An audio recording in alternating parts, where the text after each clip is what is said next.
So welcome back to Third Age Reforged and to another battle replay, but not the one that was originally going to be shown today actually. I was going to show a Siege of Caerith Ungol, which Lango sent me, but unfortunately the game underwent some, what I can only describe as weirdness, and my recording got corrupted, and also the lag at the tail end of that one was pretty horrendous, so I think what I'm going to have to do is disable the particle effects, as I've been meaning to do for a long time actually, and then we'll get back to that one in a minute. So apologies to Lango, because apparently it was just after his exam and he was quite looking forward to seeing it, but unfortunately the game has betrayed me. But fortunately this Saturday is not going to be completely wasted from the YouTube perspective, because I do have another battle that I'm going to show, and this one is on Mount GUNDABAD, although this is Mount GUNDABAD without any of these structures, so I guess this is Mount GUNDABAD either pre or post Angmar, so lots of greenery around, but it looks like the orcs, Resurgent, are going to try and take back their homeland. In particular,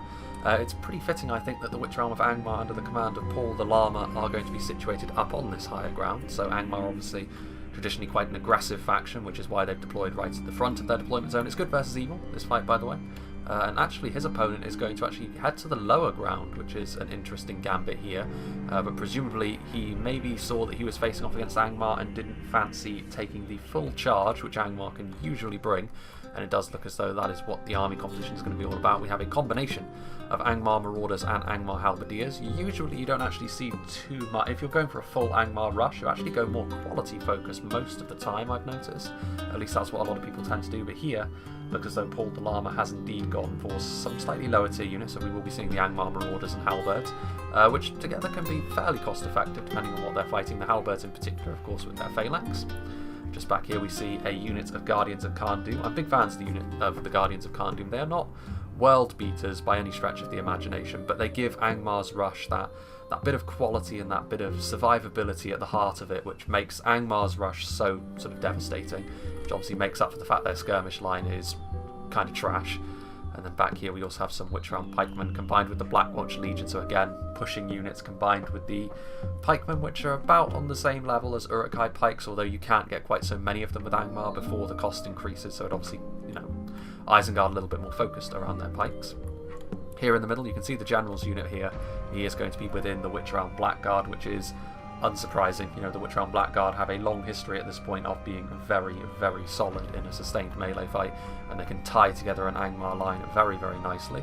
Overall, still maybe not as much quantity as you'd expect, but I would certainly imagine there are some Snaga archers and stalkers hidden around here somewhere to pad this line out a little bit, because even with the Witch Realm Blackguard, sort of the Blackwatch Legion and the Witch Realm Inquisitors back here, as well as the Trolls, that isn't really a big enough army to sort of constitute all of it, especially seeing as he has got some basic Angmar units at the front as well.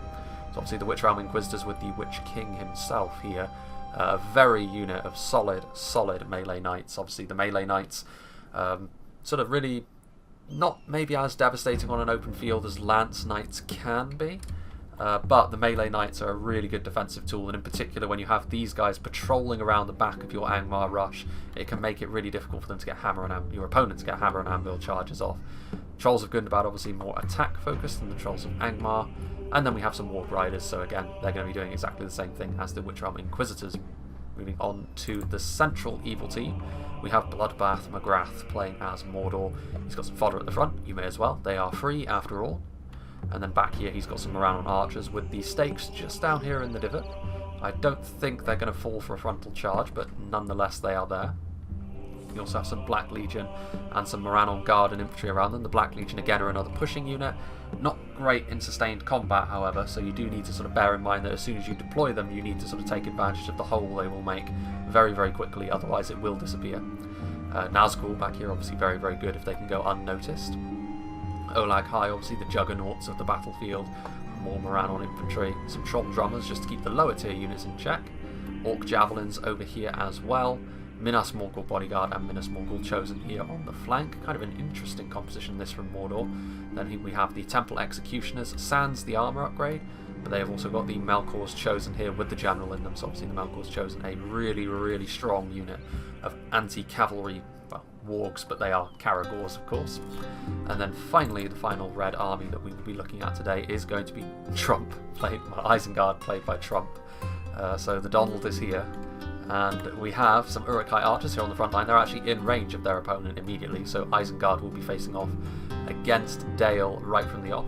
Uruk-hai infantry, of course, which, as far as the front line infantry unit for the Orcs go, they're very similar to the Guardians of Khan Doom in the effectiveness they can bring, especially with the armour upgrade. Without it, they won't be of quite the same durability, but they can still get some good killing done for a line infantry unit. If you underestimate the Uruk-hai infantry by just sending any old garbage at them, you will be punished for that. We also have some Uruk-hai pikemen down here. It's obviously the centre of an Isengard front. Kind of a strange way he set this out. It's like he's just stretched his infantry across in their sort of various categories, because we have some Dunlending veterans, then we have the Uruk-hai Reavers, then some Dunlending Berserkers, good to see them, and we also have some half-orc Baneguards, so a very sort of diverse infantry force from Isengard, but it's very clear to see where he has put his investment, and that is in 2 Isengard ballistas, which the accuracy of a ballista, the strength of a catapult could be worrying actually for Dale in particular if they've gone for a range focus, because they will need to move closer to Isengard, otherwise that ballista is going to shred through them, both of them. Trolls of the White Hand, obviously again very similar to the Olag High, although they look nowhere near as cool with their sort of very derpy expressions. And then the Champions of the White Hand are very similar to the Melkor's Chosen as well, although I believe the Champions of the White Hand will do slightly more damage, but are slightly less survivable than the Melkor's Chosen. So now we will move on to the forces of good, and facing down the barrel of those 2 Isengard ballistas, we have Hunter Wayward, who is the player who sent this to me, so big thanks to him. Without him, I do have a large backlog, but most of it is of very, very long battles on Rivendell and the Grey Havens and in the Mountain Pass and the like. So I was thinking actually that I would have to forego a replay for today if I didn't have the time to actually do one of those long ones, but fortunately, Hunter Wayward to the rescue here. We have some Lake Town infantry and spears, which is reasonably cost effective as a front line, but when it gets down to the nitty gritty of melee combat, they will fall apart relatively quickly, which is why you usually see pikes of all the Lake Town units. Of course, Dale will actually be losing their Lake Town spears and infantry in the next patch. They'll be sort of combined together with the Lake Town bowmen to form sort of an all-around lower tier Lake Town bow unit, which can also double as infantry. So I think that's a good move, because ultimately these Lake Town units aren't really up to much in melee as it stands.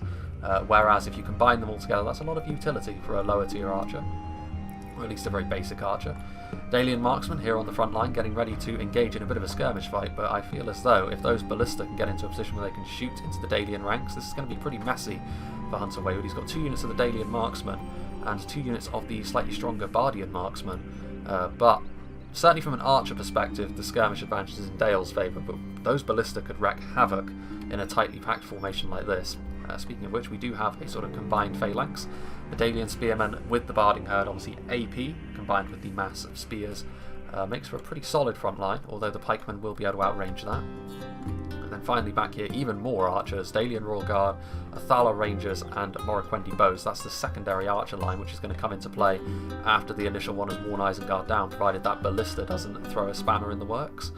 Earls of Esgaroth, and then of course the mighty Girians Paladins, or Girians Paladins, with their great maces, very, very strong shock infantry, multiple HP. Then into the middle we go, and we can see Mirkwood, commanded by, I'm just going to call him Sher, because that is a rather long and complicated name. He's got some Hir E Ek, as well as the Athalion E Nanwaith, and some Hir E Auth and Hir E Lung. So they are sort of trying to take cover behind this structure, which is not the worst idea in the world, although Mordor are significantly far away from them, that they don't necessarily have to worry about Mordor. In fact, they could go to the aid of Dale and try to 2-on-1 Isengard based on the deployment zones here.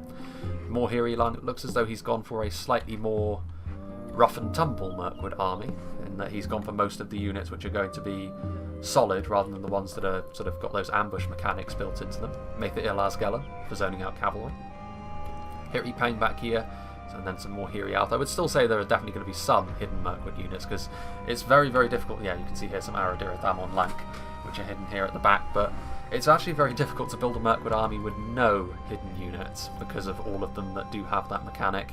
And then finally, they did not deploy on the high ground. We have Arthedain, played by Yankee, Frontier Yankee. He's got some dismounted knights maneuvers. He's in a bit of a blob, so I assume he didn't want to deploy on the high ground. He's going to move to the aid of his ally, although that does surrender, of course, the high ground to Angmar. But Angmar, probably the faction least likely to be able to take advantage of that with their ranged units. So Evendim Spearmen down here just to back up the Arthedain Men-at-Arms and Pikemen. Pretty classic approach so far. His general's bodyguard unit is going to be the Wardens of the North, backed up by some Rangers and some standard marksmen. Evendim Archers, fairly standard fare so far. Some Fornoster Rain Knights just for a bit of mobility. And I did notice back here he also has the Grey Company, which of course mounted Rangers, and then pre-coronation Aragorn there. Can be very, very lethal. But, you know, especially on an open field like this, where they can really lay down their mobility, they can't really be chased by cavalry, otherwise the cavalry chasing them will just be butchered over a long period of time. But they do need to be careful, because Horse Archers are of course quite vulnerable to Foot Archers, and the Grey Company even more so, because of their lack of armour. Now though, let's begin. So this is definitely going to be the first engagement. The other sections of the field not really too close together. However, we do have the Dalian marksmen, who are immediately going to open up on the Isengard forces, which are maybe not as well organised as they could be. You can see here that both ballistas are in a position where they can fire. They do need to be careful, however, otherwise they could bisect their own units here, which it's all well and good sort of laying down a hurting on Dale with the ballistas, but it's no good if you don't have the infantry of your own to sort of clean up what's left. And the Uruk-hai infantry will certainly make up the centre of that effort for Isengard, but here goes the ballista shots. And they're going for archer units. They would definitely be better off going for the middle here, because then they'll go right through the archer and then right through the phalanx as well. But so far it looks as though they're trying to focus down this one unit of Bardian marksmen, which Hunter Wayward will probably be all too happy to see. Well, interesting frontal charge here from the Fornoster Rain Knights getting into these Orc fodder. And off the charge, the Fornoster Rain Knights will do a very nice amount of damage to Orc fodder. They may be spears, but they certainly live up to their name when a cavalry unit charges them, although they do need to get out of there, the Knights, otherwise the Uruk-hai will start pounding them into the dirt. And you can see also that Angmar moving to maybe cut them off, so definitely need to be very careful. I mean, Lancers, it's all about how quickly you can get them in and out, and I think the Fornoster Rain Knights just lingered a little too long there. Uruk-hai, Melkor's Chosen, Witch Realm Inquisitors, there's so many threats all around the battlefield, and actually I think already it might be time for a little bit of a slowdown, purely because things are going to be happening all over the field. I'm actually surprised not to see more cavalry on a map like this, with how open the lower section of the field is. But you can see here that the Fornoster Rain Knights are just about going to be able to get away from the Witch Realm Inquisitors, and then they're not going to chase them into the skirmish lines, I would imagine, because Mirkwood and Arthur Dane put together. That is a scary skirmish line, to say the least. You definitely don't want to be losing your Uruk-hai too carelessly. Meanwhile, yes, here we go. This is what I like to see. Correct choice of target here from the Isengard Ballista, going for the densest portion of the line where it can get the most casualties. You can also see over here that Isengard also now using their own archers to try and get as many kills as they can. Not sure what Hunter Wayward can really do here, because he's definitely not set up to try and close with Isengard. He's got a lot of archers, and if he moves too far back, he will leave his allies, well, he will hang them out to dry. You can see here the Barding Herd and the Dalian Spearmen taking a lot of damage here. It's rough. I mean, I would say that Dale probably need to just get all of their stuff into loose formation and try to face tank all of this, because it's a difficult situation to be in with the army that he's chosen. The Snaga Skirmish is also getting right into the face. Brazen miss from Trump.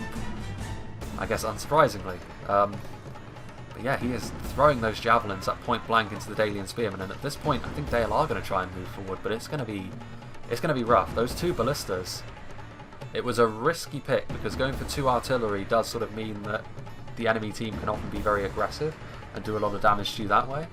But Dale's army really is going to make it very difficult for him to be aggressive, although these Snaga they're going to be killed off pretty quickly. They're taking arrow fire, and the Lake Town units are not the best in melee, but they can certainly clean up Snaga skirmishes. Meanwhile, see here the Melkor's Chosen lingering a little bit too close here to Arthur Dane's line. They did actually charge into the front of these Evendim archers over here, and it is worth saying as well that most of these players are slightly newer, so that the play is not going to be quite as on point as if we were watching sort of some of the veterans play. But overall, the Evendim archers just being out in front here could have been being used as charge bait here actually. If the Melkor's Chosen went too far, they would have gone right into the phalanx, and of course if you can trade a unit of Evendim archers for a unit of Melkor's Chosen, you will take that all day. And now the Evendim Spearmen are also in close proximity, adding their own anti-cavalry bonus. But Mirkwood and Arthur Dane not in any great hurry to charge into the forces that are amassed before them, and that's understandable. They are certainly more skirmish focused than both Mordor and Angmar, certainly considering the army compositions on display here. Angmar sort of trying to sort of mix their armies with Mordor, and then I would imagine they would charge forward. Certainly, however, down here is where The initial engagements are going to be happening here. The Dunlending veterans trying to get into position, and this is unfortunate for Isengard because they are getting a huge amount of friendly fire on their own men. And this is the problem with the Isengard Ballista. It does not discriminate between friend and foe, and it will cut through anything that is in front of it. And this is the problem that Isengard are running into here. All of the good work they did, whittling down that front line just there, kind of undone really. I mean, Dale are still charging forward with a force which is certainly a skeleton crew, and you can see the Dalian spearmen immediately routing under the charge of the Uruk-hai Reavers. So, all in all, it's kind of an awkward fight over here. Some misplays from the Isengard Ballista. You can see over here, this Isengard Ballista is getting focused down really heavily by all of the Dalian archers. They want at least one of them gone, and with all of these archers, they may well be able to pull it off. Here come the Uruk-hai infantry as well, sort of starting to move forward, but immediately starting to pay the price for that as well. Isengard all over the place. It's a very chaotic fight here between Dale and Isengard. The Barding Herd are now in position, which will be significantly sturdier on the front than the Dalian spears were, but even so, they aren't really in an ideal engagement. More ballista shots this time finding their mark without friendly fire. Ooh, they need to be careful. They could kill their own trolls and champions of the White Hand doing this. Got to be real careful of that artillery's firing line. The Barding Herd are moving forward, and I think actually now is a good time again to turn the speed down a little bit, as we can see. Pikemen sort of trying to flank, which is interesting. I think at this point this battle has devolved into such chaos that it's really just trying to do what damage where you can and try to probe for your opponent's weak spots.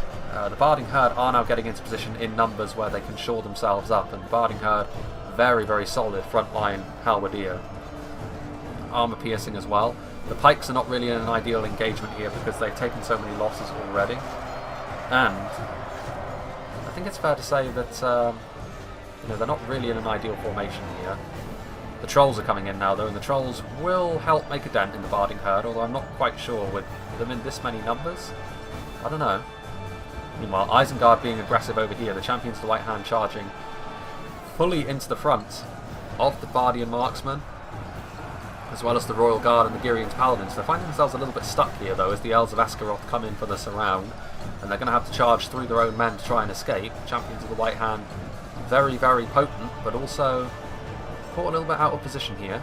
Here you can see the Bardian marksman getting into place, trying to shoot along this line. And again, this unit of Uruk-hai infantry has chased very far, just like the Barding Herd has for Dale on the other side. But this Uruk-hai infantry, actually, victory seems certain. They've managed to do an awful lot of damage to the Bardian marksman, which, the Bardian marksman, no slouches in melee. However, with the Girian's Paladins and the Royal Guard and the Elves of Askaroth over here, I would say that as time goes on, the Uruk-hai infantry are probably going to start to fall by the wayside. Meanwhile, the Athala Rangers and the Morroquendi Bows, the target of the Isengard Ballista, both of them. They need to be careful. They could kill their own champions of the White Hand off here, but this is a charge which is ripe for the taking. The Morroquendi Bows are an expensive unit of heavy elven archers that Dale have access to, as they pull out their blades, but that is a nasty charge for them to take. The champions of the White Hand so deadly. And that's not going to be good. I mean, Dale went for an archer-focused build here, and I actually think Isengard, that was a fairly hard counter to it with those two ballista, at least initially. I feel as though what Dale needed to do was just get into loose formation and try and get Isengard to come to them. It's risky because, of course, you still have to take the damage from all of those ballista shots, but charging in like this is sort of leaving the battle up to the fates, really. Which so far it's kind of difficult to tell who's actually gaining the upper hand here. Neither army is going to look too great by the time this is over. Half-Orc Baneguard pushing with the pikemen, and down here on this side it is the Lake Town units, and their lack of morale really costing them quite dear here as Isengard continue to push in. Meanwhile, the champions of the White Hand are going to try and recharge the Barding Herd, I should say. And a combination of the champions charging in as well as the trolls. Indeed. That is going to cause them to waver, and the Barding Herd don't break easily, but this is not good for them. Hunter Wayward struggling here against the Isengard army under the command of Trump. Well, Dalian marksmen still firing away. The initial archer line is still intact, other than the Bardian marksmen who got jumped on by the Uruk-hai infantry as they move forward. But let's just go and see what's happening over here. A sort of elongated skirmish fight over here, which I'm actually surprised that the Orc factions are allowing this. Because you would definitely say that considering the army compositions that have been brought, again, a lot of Snaga, Barrow Whites as well. Unsurprised to see them. They're very slow in 0.96, but also extremely tanky once they get into melee, which again is why I'm surprised actually that so far we haven't seen Mordor and Angmar just try and charge forward with their strength, because the Evendim units would not stand a chance in that sort of situation. The cavalry is very thin on the ground as well, so they have the mobility. And engaging them like this is playing into their hands, really, because they've got a lot of cheap skirmishers as well as a lot of higher tier skirmishers at the back. The longer this skirmish fight goes on, the happier Mirkwood and Arthedain will be, I think. You can see now that there's a partial engagement from Fodder and Ran on guard, but they're going to find themselves repulsed very, very quickly by Mirkwood's forces as they are arranged. Meanwhile, down here the trolls continuing to move forwards, with Dalian spearmen getting cleaved apart by their mighty machetes. Well, once again, we can see Isengard dicing with death with his own ballista. That was extremely close to his own men. He manages to kill one of his own unit models. He's still doing damage to the Morroquendi bows. Meanwhile, up here, the Uruk-hai infantry incursion has been destroyed. Dale's elites proving too much for the basic Isengard forces. Down here, however, the Lake Town units were certainly not enough to hold back the tide of Isengard forces as the half-orc Baneguard charge in. But they're immediately going to be shaken as well, being shot point blank. The Dalian marksmen as well, they're not quite as good as the Bardian marksmen in melee, but they won't go down without a fight. And I feel as though the pikes were lagging just a little bit too far behind. The Baneguard immediately start routing. The infantry are already a little bit depleted, and they could rout off very easily here as well. Isengard trying to engage too much at once, being a little bit greedy. Or he might just be trying to tie down all of these archer units. And you can see here that Dale's skirmish a heavy focus. But now, reinforcements on the way. Mirkwood and Arthedain being very static. And that is going to allow Angmar to come to the aid of his beleaguered Isengard ally and start charging into some of these targets. The Dalian Royal Guard, the Bardian Marksmen, although the Bardian Marksmen have positioned themselves within the stake, so if the Wargs charge in here, they will probably get themselves skewered at least partially. Yep, they are. I mean, it is also going to do huge damage to the Bardian Marksmen. But losing some Wargs, trying to use the stakes as cover, which is good to see. Yeah, I think Isengard actually ultimately going to end up losing this. I think the quality of Dale's units able to survive that initial storm. Dalian Spearmen going to take a charge now from the Witch Realm Inquisitors. But Dale's army is certainly going to be battered and bruised when all of this is said and done, and the Ballista is still something that they're going to need to deal with ultimately. Uruk-hai Reavers here in melee with the Girian's Paladins, which are very much isolated at this point, taking that charge from the Witch Realm Inquisitors, causing some damage. They're obviously going to be able to defeat Uruk-hai Reavers one-on-one, but the numbers here, the Trolls of Gundabad have also come across, so Angmar aiding his ally, which is good to see. Paul the Llama showing good map awareness there. Meanwhile, the pikes are in place, and they're actually slowly but surely winning, but as soon as the Dalian archers, well, I guess they can't actually focus down those pikes because the Angmar cavalry to the rescue. Meanwhile, still not really a huge melee engagement over here. You can see the Nazgul actually came forward. Interesting indeed. The Hatherley Tower revealing themselves, another one of Mirkwood's hidden units, dual-wielding axemen. Not AP, but very high attack values, which I guess are going to try and just overwhelm the Nazgul. Which Elves may very well be able to do that, but you can see now that Mordor are starting to send forward more. I'm actually very surprised that Angmar have not sent forward their own infantry line as well. They definitely need to sort of combine their strength here to wipe these factions out once and for all. You can see here the Barrow Whites just lagging behind a little bit too slow here, the Barrow Whites, to move into position. And Angmar actually feeling emboldened. They're going to try and engage the Barrow Whites on their own terms, which is bold. The Evendim Spearmen are certainly not going to be able to kill the Barrow Whites. Neither are the Pikes with any great speed. The Spears are actually engaging on their own. That's a bit of a mistake. The Evendim Spearmen are just going to get slowly but surely ground to pieces by the Barrow Whites. But it is going to give them a little bit more length for their archers. Allow them to shoot into them. Mordor, meanwhile, trying to focus on Mirkwood. What have we over here? continuing engagements here, the champions of the White Hand, as well as the Witch Realm Inquisitors, two scary, scary cavalry units. The Dalian Archers trying to deal with this marauding unit of Uruk-hai pikemen. What about those ballistas? Isengard ballista crews are still alive, as are the Uruk-hai Archers, and Dale, certainly a shell of their former selves. I would say that, you know, considering their army composition, they were doing quite well against Isengard, but then coming in from the flank was the Angmar cavalry, and that made all the difference. His allies were really in no position to help him either. The Grey Company and the Fornoster-Rain Knights are certainly hit-and-run units. Not the Knights of Illuminas that were required. Mirkwood didn't have any cavalry of their own either, which actually could have helped in this situation. The Mirkwood cavalry, spear cavalry, could have been very, very nice for dealing with stuff like wargs in particular. Meanwhile, this push still ongoing by Bloodbath McGrath. The Temple Executioners are here, and it is a massacre. Where are the... Well, the Black Legion are over here, which they're actually not really being too effective at the moment. They've taken a lot of losses before they've ever got into melee, I think.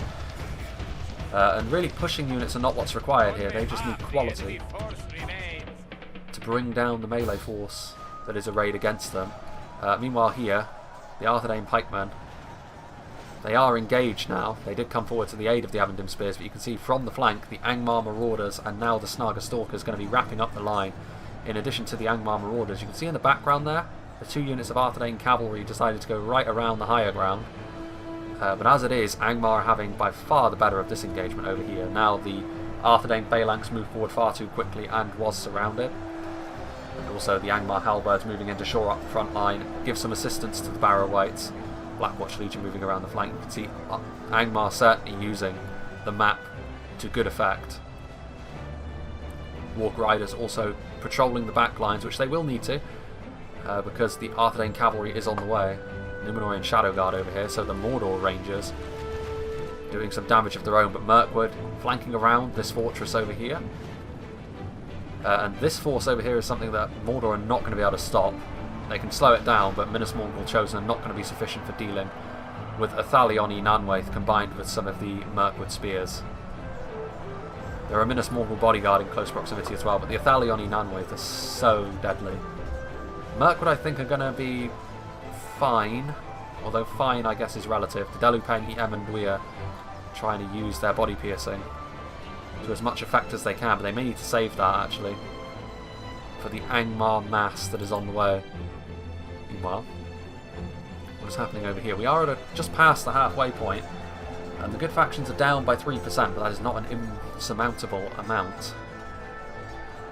Obviously Dale and Isengard sort of just beating the last of their forces to death. It's Uruk-hai Archers really facing off against just the dregs of the Dalian Royal Guard and the Girian's Paladins, Bardian Marksmen, trying to bring down this final champion of the White Hand, the broken ballista crew. The Athala Rangers are still alive. I mean, Dale will be able to come to the aid of his ally after all this. Our men have slain the enemy general. These troops will lose their will to fight. But it's not going to be all that significant. I feel as though Angmar, the way that Angmar are consummately dealing with Arthedain, is a cause for concern for the blue team.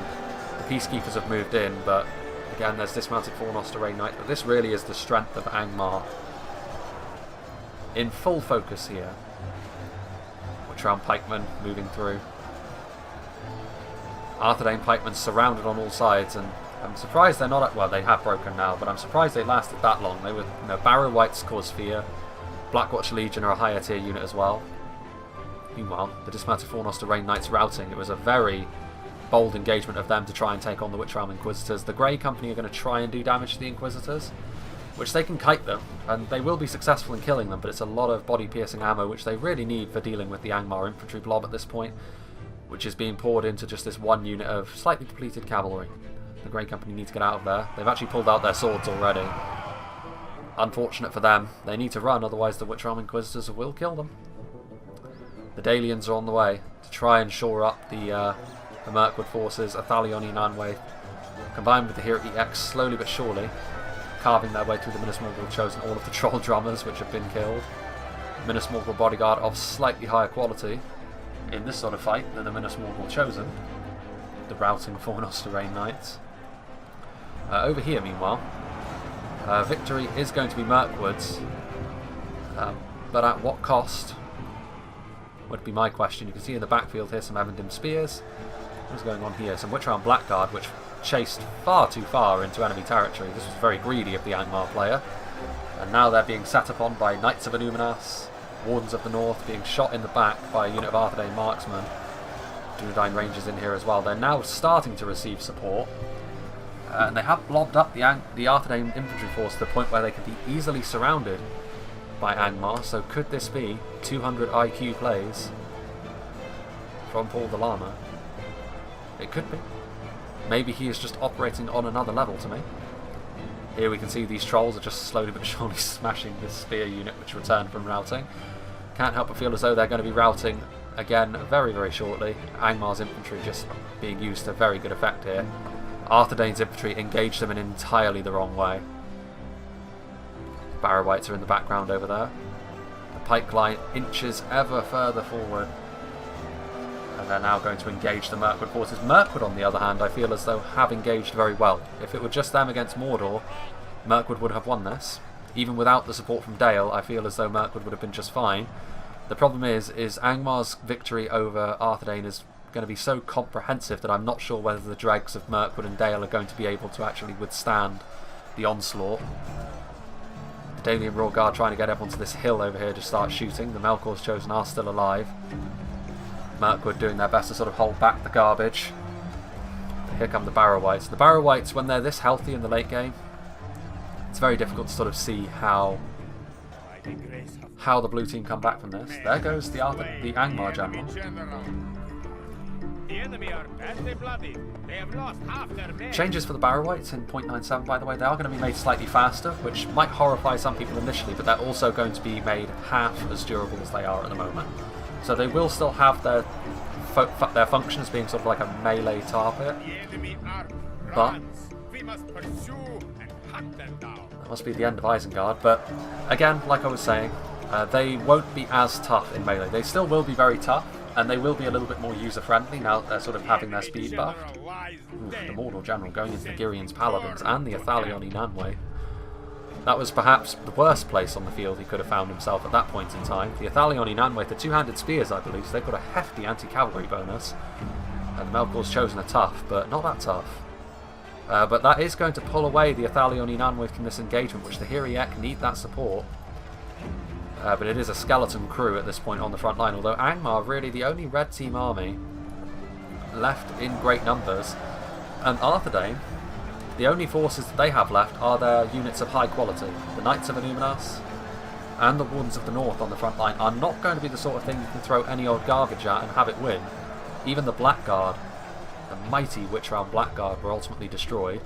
Back here, the Witchround Inquisitors, who have been really, really important to the red team in this battle. They've done work all over the pitch against every opponent. I think now they're just going to get swarmed by the Arthedain marksmen. And here on the front line, Angmar forces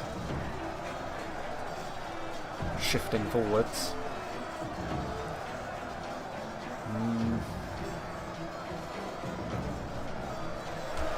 Well, Barrow-wights over there. What have we over here then? The Aradirith Amon Lank, which I'm a big fan of these guys. Obviously, it's always good to have an AP unit in your midst, especially when you're the elves, who tend to focus, so much on skill that they do tend to lack a little bit of AP actually. But the Aradirith offer that for Mirkwood in melee, and obviously fantastic archers at range. But Angmar, slowly but surely, the advance continues ever further forward. Dale sort of putting out some very depleted units to sort of slow the advance a little bit. Here comes the Girions Paladins as well, the Royal Guard. They have now finally cleaned up this unit back here. The Athalion Nanway came back, but I'm not sure. I mean, By the Almighty Lord, for a military genius can bring us victory from this debacle. Yeah, I mean, I think that with this amount of orcs still on the field, the Barrow-wights in particular, it's going to be real difficult for the blue team. And the Athalion Nanway and the Girions Paladins, units of high quality, but the Girions Paladins already so depleted. Dalian Royal Guard also. It may be, the Athalion Nanway are going to stay in this part of the field and try and shore up this line against Dale. I was almost thinking there that the Athalion in Anwith were going to try and link up with the Arthedain elites, but that is not going to be the case. Instead, they are going to assist the Dalian Royal Guard and Girian's Paladins at carving their way through the Barrow-wights, and now the Hirti Ek also getting involved. I mean, it is really all down to the Barrow-wights at this point, because outside of the Barrow-wights, I mean, the Witch-Round Pikemen are decent pikes, but when things start getting a little bit messy like this, a Phalanx might not be what's called for. Arthedain still have their part to play in this. They need to do significant damage to this Angmar force over here. The Arthedain marksmen, victorious over the Witch-Realm Inquisitors, are now going to be able to shoot into the side of this Angmar force. And Arthedain over here, despite their earlier missteps, are still going to be helping their team, because they should win this fight, and then they'll have a few more units with which to engage. Moranon Archers still over here trying to sort of skirmish down the Arthedain marksmen. The Melkor's Chosen is still alive, as well as a singular Witch-Realm Inquisitor, which is actually not the Witch King himself, so he fell at some point earlier in the battle while trying to reclaim one of his old haunts. Arthedain marksman.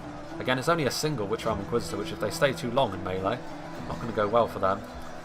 Arthedain taking a rear charge from the Melkor's Chosen. This is the sort of thing which could tilt this fight back in the favour of Angmar. And the Nazgul are on the way over as well. What is that? Fire arrows being launched way up into the air. Not the best positioning there from Hunter Wayward. They need to reposition themselves to start shooting the Witch-Arm Pikemen. Yeah, I think ultimately, despite a heroic effort, I think the blue team are going to fall just a little bit short. The Athalion in Anwaith ultimately surrounded. They tried to surround the Barrow-wights, but then in return they just got surrounded by some Halberds and some pikemen. And they didn't have the numbers left after their heroics against Mordor to fight back against another force of that size. And in a similar vein, Dale, despite beating the odds and coming out of their fight against Isengard with an army intact at all, has ultimately not got enough left to withstand this Angmar push either. Guardian Marksmen are going to try and do what damage they can. Moranon Archers are over there as we enter the final phases of this battle. Wardens of the North and the dismounted Knights of Illuminas trying their best. Still some Rangers in there as well. The Arthedain Marksmen committed to melee. The Nazgul are around here somewhere, I think. Some Wardens of the North killing off some Barrow-wights. Yes, here they are. The Nazgul naturally blend into the Barrow-wights quite a lot though. And this is going to be all she wrote. Good on Arthedain for not giving up there. Again, people can get salty in this situation when they are crushed very quickly, or at least a lot of their armies crushed very quickly, but he stayed with it and, you know, almost. There goes Thranduil. Killed off by Barrow-wights and Halberdiers. And that's Mirkwood gone. So Mirkwood, the second army after Isengard to quit the field. Dale's general still alive then. And there he is, King Bran, the reskinned Knight of Illuminas. Still fighting hard on the front line, but it is ultimately a futile gesture. The Dalian Royal Guard doing their best on the front line as well. A really messy fight this one actually. It was not a fight of nice, neat, organised battle lines and sort of large sweeping tactics across the field. It devolved into a mess very, very quickly actually. Which, as I've always said, a mess will generally suit the Orcs. You know, if they can make the battlefield uneven, utilise their numbers, it's always going to be good for them, especially Angmar.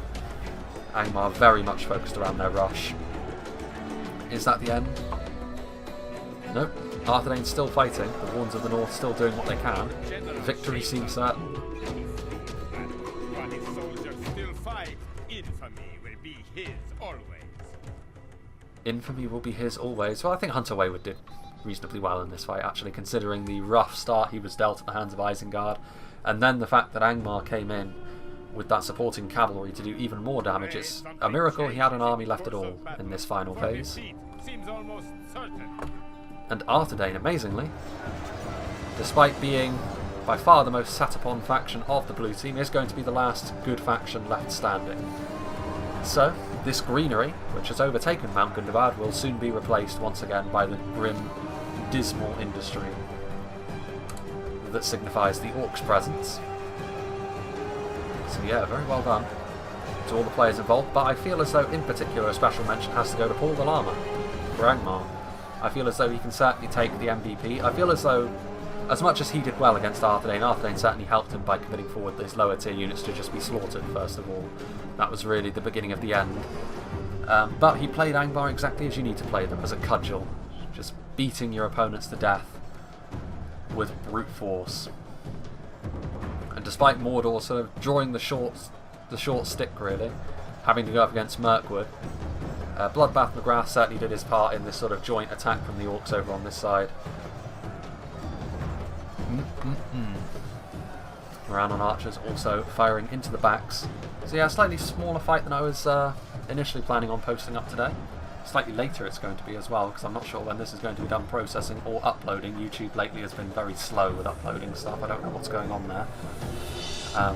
But hopefully we can do the Kyrith Ungol fight next up, or if the lag is still present, then I will switch to one of the Rivendell fights. I might do one of the Rivendell fights anyway, because I do need to start getting through them, because I think I've got 3.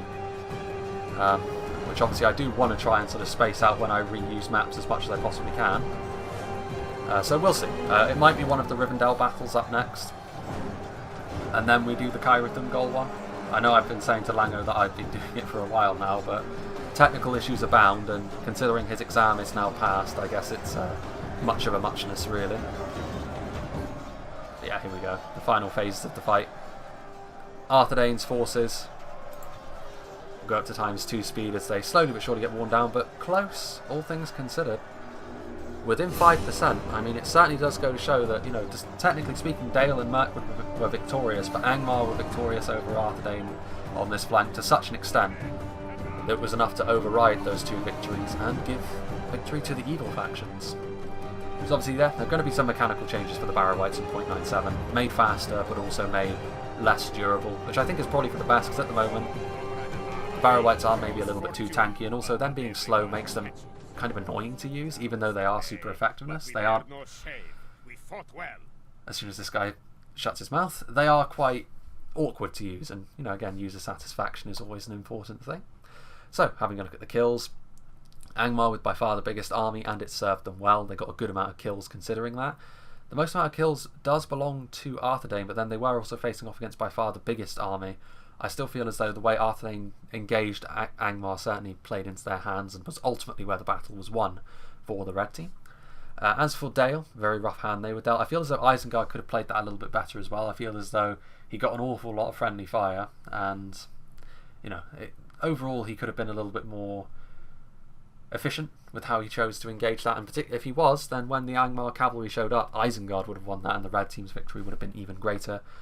Mordor and Mirkwood just were tearing lumps out of each other in the middle, and ultimately Mirkwood were able to keep the engagements narrow enough and sort of focused on quality enough that Mirkwood were able to win that. But obviously as soon as Angmar came across from fighting Arthedain, they didn't have enough left in the tank, because Mordor did do a lot of damage to them with stuff like the Nazgul, Temple Executioners. Mordor's army was fairly quality heavy, and it did at least stand its ground against Mirkwood, even if Mirkwood were ultimately victorious.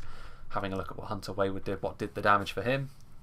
Athala Rangers, despite being pinned by those Ballistae from Isengard, Bardinghurst doing okay, considering they moved forward very, very quickly. Dalian Marksman obviously very much focused around the archers, this army, and considering the Isengard force he was going up against, it was always going to be a little bit tricky, I think, for Hunter's army to pay dividends. Perhaps could be accused of being a little bit predictable, because Dale obviously known for their strong archer line. Maybe it would have thrown Isengard for a loop if Dale went infantry heavy and cavalry heavy instead, which is risky obviously against Isengard with their crossbows, their pikes in particular, and obviously their wargs, but still would have been interesting to see. The champions of the White Hand and the Trolls would have been really the only dangers to a Dalian cavalry force here, but that's a game of trying to predict what your opponent will bring, and that's not always the easiest thing to do, so it's not really a mistake you can lay at the player's feet too much. So yeah, interesting fight. Good to see this map again. It's been quite a while since I've shown it, and last time I showed it I think it was in a scenario, which was a long time ago at this point. So yeah, good to see Mount Gundabad. Thank you to Hunter Wayward for sending this one to me, real lifesaver, for uploading a video today. And so yeah, I hope you enjoyed this, and I hope you enjoy whatever is next, which I think will probably be one of the Rivendell sieges that I've got, and then we'll follow that up with Kyrith Ungol, provided I can disable those pesky particle effects.